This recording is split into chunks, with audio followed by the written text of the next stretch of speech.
생명의 연금술 인간 2 하나. 원숭이는 일찍이 하란, 평야를 떠났던 한 무리의 표범으로부터 나왔고, 이는 애굽, 숲에서의 부토살이를 떠난 한 무리의 원숭이로부터 나왔다.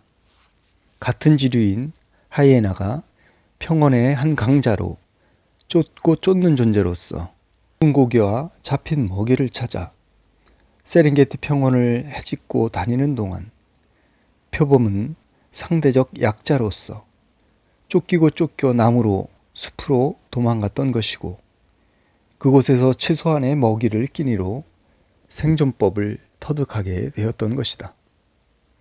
이처럼 모든 진화, 모든 혁명은 약함의 아픔에서 온다. 악어, 전갈 등 지상의 극강자들은 수억 년 동안 변하지 않고 오늘에 이르렀다. 변화의 필요성을 느끼지 못하기 때문이다. 그러므로 약함이야말로 신의 남몰래 사랑을 얻는 자로 모든 진화의 동력이다.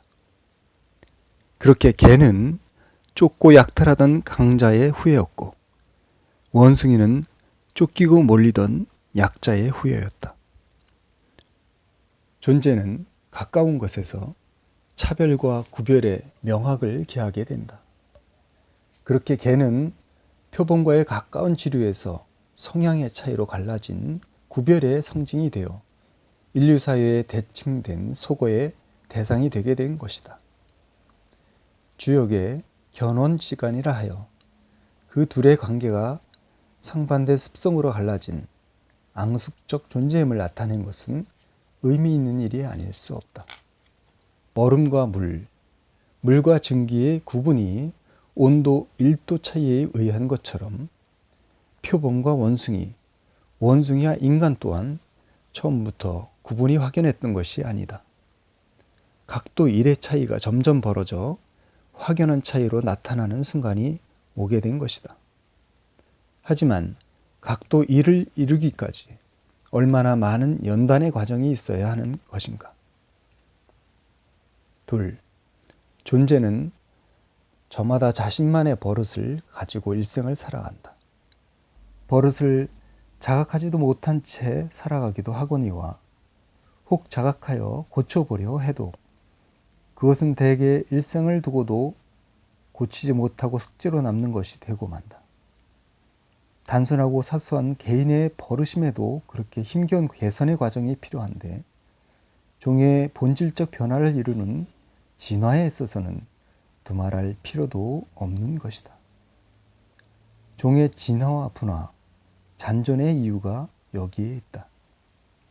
힘든 줄도 모르고 높은 산을 오르는 등반가의 걸음, 힘든 줄도 모르고 평생을 돌쌓는 일에 몰두한 스도승의 삶, 그 한 걸음 한 땀 내딛고 올리는 것에 기쁨과 보람이 없다면 할 수 없는 일이다.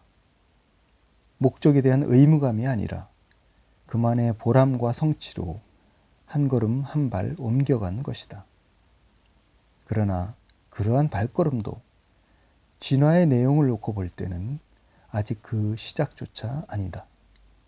진화는 내면 극복의 성취 없이 단순 우연과 돌발로 결코 이룰 수 없는 일이다. 존재의 요점은 방향이다. 어디를 향하고 무엇을 습관하고 있는가이다. 그 방향과 습관에 의하여 자신의 모습을 결정짓게 되는 것이다.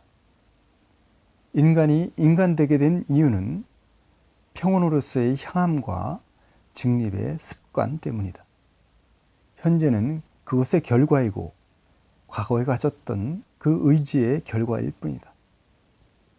새로운 이상을 향하는 존재가 인류 역사의 시조가 되었던 것처럼 이제 또 하나의 새로운 이상을 향하는 존재가 새 진화의 역사를 이끌게 될 것이다. 최초의 인간이 이전의 유인원과 다른 모습의 존재가 아닌 것처럼 새로운 진화를 이끌 존재 또한 인류와 다른 모습의 존재는 아니다. 단지 새로운 방향과 경향으로 새로운 습관성을 이루는 존재일 뿐이다. 이것은 기존 존재가 진화를 향할 때마다 가졌던 공식 내용으로서 메시아 또한 그 선상에서 인류의 새 진화를 이끌어가는 것이다.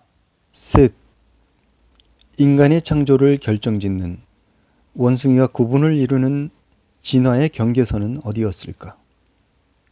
그것은 원숭이가 물 위에서 버림을 받고 변방의 산기슭 또는 더 높은 곳으로 피신해 있다가 신의 음성을 듣고 그 음성을 따라 발걸음을 옮겨 마지막 경계 요단강을 건너서 그 언약의 땅에 안착하는 순간이다.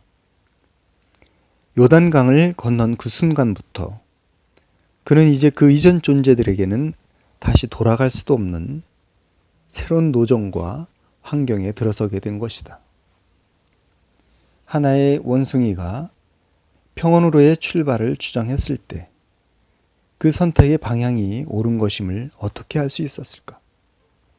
그곳에 적과 꿀이 흐르고 목마르지 않는 샘이 있음을 어떻게 알 수 있었을까? 유인원이 숲을 떠나 평원으로 간 것은 유대인이 애굽을 떠나 광야로 간 것과 같다. 현실 숲에서는 누구도 믿을 수 없고 따를 수 없는 모험 여정이었던 것이다. 진화는 신앙과 믿음을 가진 족속만이 가질 수 있는 구원에 속한 일이다.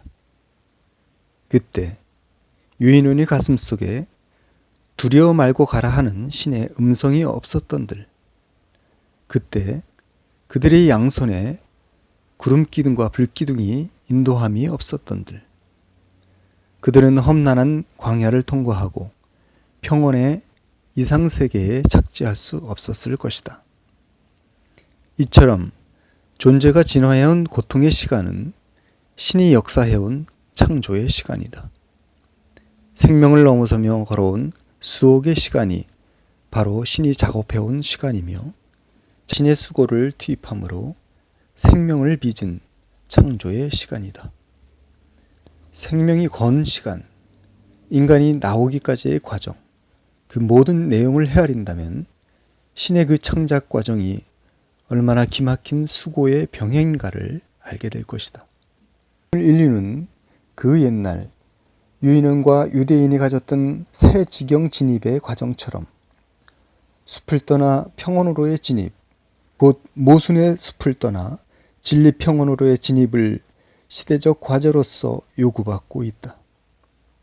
처음 유인원이 그랬던 것처럼 다시 역사의 새 단계로 나아가는 오늘 인류는 그 머리를 물질, 돈 아닌 하늘로 고추하고 드넓은 보편의 장으로 가야 한다.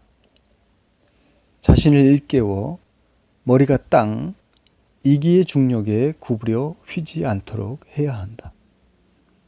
평온의 이상을 위하여 현실 숲에서의 안주를 떨쳐버려야 한다.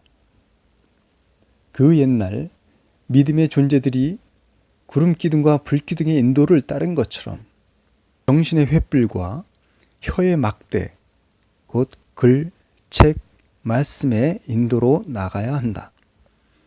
막대는 인간 진화에 있어 방패이고 열쇠이다.